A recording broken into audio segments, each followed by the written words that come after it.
Você acredita que o pior da solidão é não ter ninguém por perto? Mas a ausência de pessoas ainda é uma coisa simples. Você pode preencher um quarto vazio, sair para algum lugar, começar uma conversa. O verdadeiro perigo aparece quando ser notado se torna mais importante do que saber quem está olhando para você. É nesse momento que seus critérios começam a desaparecer. Você não percebe de imediato. Acredita que continua sendo cuidadoso, desconfiado, talvez até difícil de conquistar. Mas basta alguém responder mais rápido do que os outros. Basta lembrar uma coisa pequena que você disse semanas atrás. De repente, aquela pessoa parece diferente, especial. Como uma porta entreaberta no fim de um corredor onde você caminhou sozinho durante tempo demais. Do outro lado, alguém estende a mão. Você não consegue ver o rosto, mas isso já não parece tão importante. Quem permaneceu muito tempo no escuro raramente pergunta por que a luz foi acesa. Você só quer acreditar que foi acesa para você. Eu não preciso conhecer todos os detalhes da sua vida para perceber isso. Posso imaginar o modo como você olha para o telefone depois de enviar uma mensagem. A aparente indiferença enquanto espera. A tentativa de se ocupar com qualquer coisa, mesmo voltando àquela conversa alguns minutos depois. Quando a resposta chega, você lê mais de uma vez. Não porque a frase seja complexa, mas porque deseja encontrar nela algo que talvez não esteja ali. Um cuidado escondido, uma intenção, alguma prova de que sua presença teve peso na mente de outra pessoa. E, quando encontra o que procura, mesmo que tenha sido você quem colocou aquilo nas palavras, sente alívio. É fácil confundir alívio com intimidade. Alguém concorda com aquilo que você sente, e você acredita que finalmente foi compreendido. Alguém demonstra ciúme, e parece bom saber que sua ausência causaria alguma dor. Até a possessividade pode adquirir uma aparência delicada quando a alternativa é voltar a se sentir descartável. Você não é ingênuo. Esse não é o problema. O problema é que a fome muda o gosto das coisas.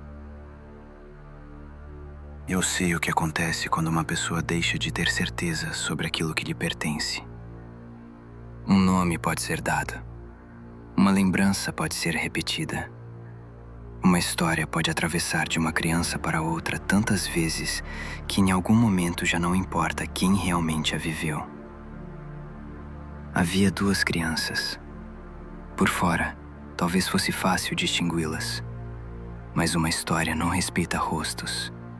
Ela entra, ocupa espaço e começa a falar dentro de você como se sempre tivesse estado ali. Depois de algum tempo, você olha para o próprio passado e não sabe mais se está lembrando ou apenas obedecendo àquilo que lhe contaram. Você pensa que isso está muito distante da sua vida. Não está. Talvez ninguém tenha apagado seu nome. Ainda assim, você aprendeu a se enxergar através de descrições que vieram de outras pessoas. Em algum momento disseram que você era difícil, frio, estranho ou insuficiente. Você rejeitou algumas dessas palavras, mas guardou outras. Agora imagine alguém chegando e oferecendo uma versão diferente. Não uma versão verdadeira, apenas uma que dói menos. Alguém diz que conhece a causa de tudo o que aconteceu com você. Explica por que os outros nunca o compreenderam e garante que naquele lugar você não precisará mais se defender. Você não sente que está sendo alterado. Sente que finalmente está sendo revelado. É assim que o pertencimento se transforma em submissão, sem que pareça haver violência. Quem pretende possuir você não precisa começar exigindo obediência. Seria grosseiro e você ainda saberia recusar. É mais eficiente fazer com que você se sinta reconhecido. Não quero dizer que toda pessoa que oferece conforto pretende controlá-lo. Seria infantil enxergar ameaça em qualquer gesto de afeto. Mas existe uma diferença entre alguém que deseja conhecer você e alguém que apenas encontrou uma forma de mantê-lo próximo. Essa diferença aparece quando você tenta mudar, quando começa a pensar de outra maneira, recuperar antigas amizades ou simplesmente passar algum tempo longe. Quem gosta de você talvez estranhe, mas continua permitindo que você exista fora da relação. Quem precisa da sua dependência tratará qualquer distância como traição. E você talvez ceda, não por medo de uma ameaça direta, mas porque aquela pessoa se tornou o lugar onde você deposita a prova de que ainda importa. Perder o lugar parece igual a perder a si mesmo. Isso não acontece apenas entre duas pessoas. Uma comunidade também pode olhar para sua solidão e chamá-la de destino. Pode transformar antigas humilhações em identidade e oferecer uma explicação tão confortável que qualquer dúvida passa a parecer fraqueza. Uma tela pode aprender quais ressentimentos fazem você permanecer por mais tempo. Ela repete aquilo que o irrita, confirma aquilo que você já suspeitava e o conduz sempre para vozes um pouco mais convincentes, um pouco mais absolutas.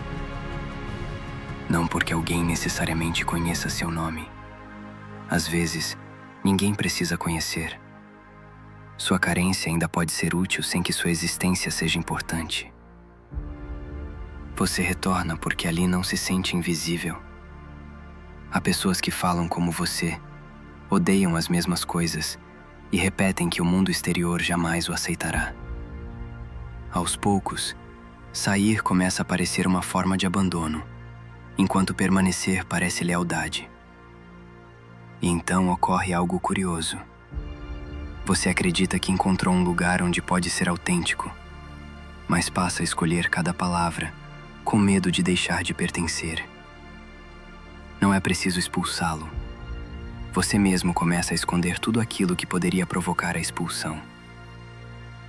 Talvez você pense que eu digo essas coisas porque considero todos os vínculos inúteis.